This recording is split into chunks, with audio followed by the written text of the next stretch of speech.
जय श्री कृष्णा, जय श्री राधे। मित्रों सादर नमस्कार। मैं आचार्य प्रमोद मिश्रा आप सभी का हार्दिक स्वागत और अभिनंदन करता हूं। मित्रों, कार्तिक महात्म्य में आज मैं तृतीय अध्याय की तरफ बढ़ रहा हूं। यानी आपको सुनाऊंगा आज मैं तीसरा अध्याय कार्तिक महात्म्य कथा में। तो कथा में आगे बढ़ूं उससे पहले शंखध्वनि हो जाए, क्योंकि भगवान को अति प्रिय है। भगवान एक हाथ में धारण भी करते हैं। शंख, चक्र, गदा, पद्म धारण करने वाले भगवान नारायण तब शंखध्वनि करते हैं, भगवान के नाम का गुणगान करते हैं, फिर प्रारंभ करते हैं कथा।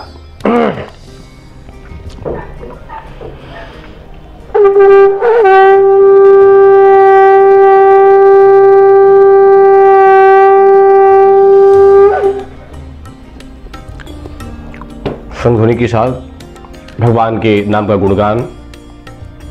श्री कृष्ण गोविंद हरे मुरारी, हे नाथ नारायण वासुदेव। श्री कृष्ण गोविंद हरे मुरारी, हे नाथ नारायण वासुदेव। हे नाथ नारायण वासुदेव, हे नाथ नारायण वासुदेव।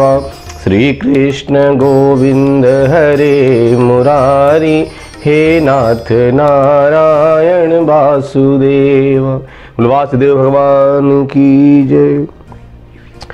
तो तीसरे अध्याय की कथा में सत्यभामा कहती हैं भगवान से कि हे प्रभु, आप तो सभी काल में व्यापक हैं और सभी काल आपके आगे एक समान ही हैं। फिर यह कार्तिक मास ही सभी मासों में श्रेष्ठ क्यों है? आप सब तिथियों में एकादशी और सभी महीनों में कार्तिक मास को ही अपना प्रिय क्यों कहते हैं? महाराज, इसका कारण बताइए। भगवान श्री कृष्ण कहते हैं कि हे भामिनी, तुमने बहुत ही अच्छा प्रश्न किया है।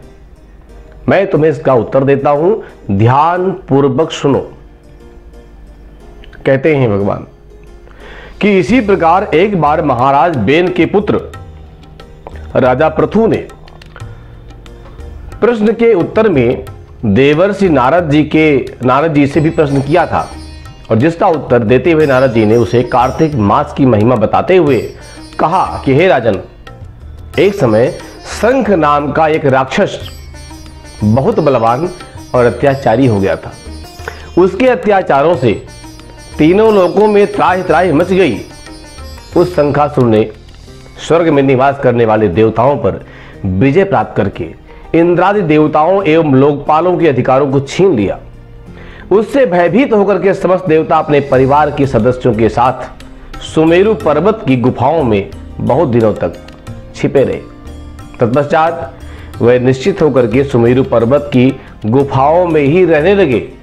उधर जब शंखासुर को इस बात का पता चला कि देवता आनंद पूर्वक सुमेरु पर्वत की गुफाओं में निवास कर रहे हैं, तो उसने सोचा कि ऐसी कोई दिव्य शक्ति अवश्य है जिसके प्रभाव से अधिकारहीन यह देवता अभी भी बलवान है।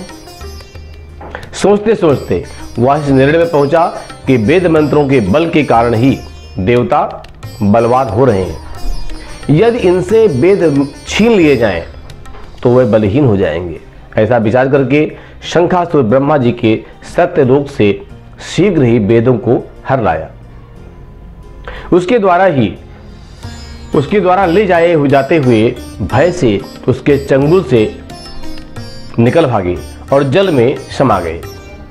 शंखासुर ने वेद मंत्रों तथा बीज मंत्रों को ढूंढते हुए सागर में प्रवेश किया, परंतु ना तो उसको वेद मंत्र मिले और ना ही बीज मंत्र मिले।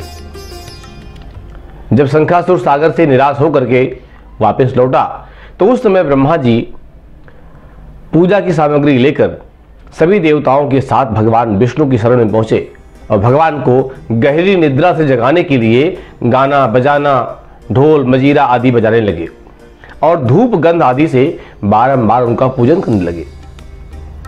धूप दीप नैवेद्य आदि अर्पित किए जाने पर भगवान की निद्रा टूटी और वह देवताओं सहित ब्रह्मा जी को अपना पूजन करते हुए देखकर बहुत प्रसन्न हुए तथा कहने लगे कि मैं आप लोगों के इस कीर्तन एवं मंगलाचरण से बहुत प्रसन्न हूं। आप अपना अभीष्ट वरदान मांगिए, मैं अवश्य वरदान प्रदान करूंगा। जो मनुष्य आश्विन शुक्ल की एकादशी से देवोत्थान यानी देव उठनी एकादशी तक ब्रह्म मुहूर्त में उठकर के मेरी पूजा करेंगे, उन्हें तुम्हारी ही भांति मेरे प्रसन्न होने के कारण सुख की प्राप्ति होगी। आप लोगों जो पाद्य अर्घ आचमन और जल आदि सामग्री द्वारा जो मेरे लिए लेके आए हैं, वह अनंत गुणों वाली होकर के आपका कल्याण करेंगी। शंखासुर द्वारा हरे गए संपूर्ण वेद जल में स्थित है, ऐसा भगवान कहते हैं देवताओं से, और कहते हैं कि मैं सागर पुत्र शंखासुर का वध करके उन वेदों को अभी लाए देता हूं।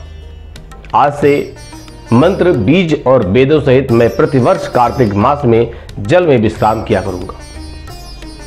भगवान कहते हैं कि अब मैं मत्स्य का रूप धारण करके जल में जाता हूं, तुम सब देवता भी मुनीश्वरों सहित मेरे साथ जल में आओ।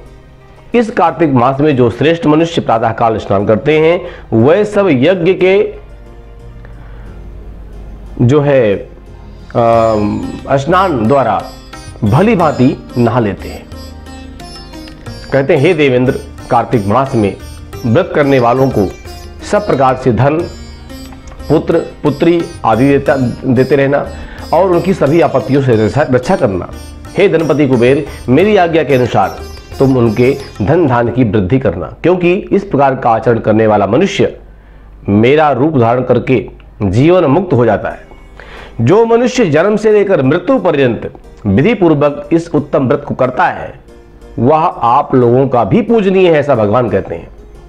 कहते हैं कि कार्तिक शुक्ल की एकादशी तिथि को तुम लोगों ने मुझे जगाया है, इसलिए यह तिथि मेरे लिए अत्यंत प्रीतिदायिनी है और माननीय है।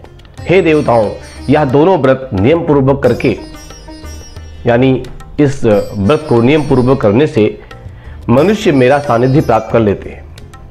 इन व्रतों को करने से जो फल मिलता है, वह अन्य किसी व्रत से नहीं मिलता। अतः प्रत्येक मनुष्य को सुखी और निरोग रहने के लिए कार्तिक महात्म और एकादशी कथा सुनते हुए जो नियम बताए गए हैं, इन नियमों का पालन करना चाहिए। तो इस तृतीय अध्याय में बस इतना ही।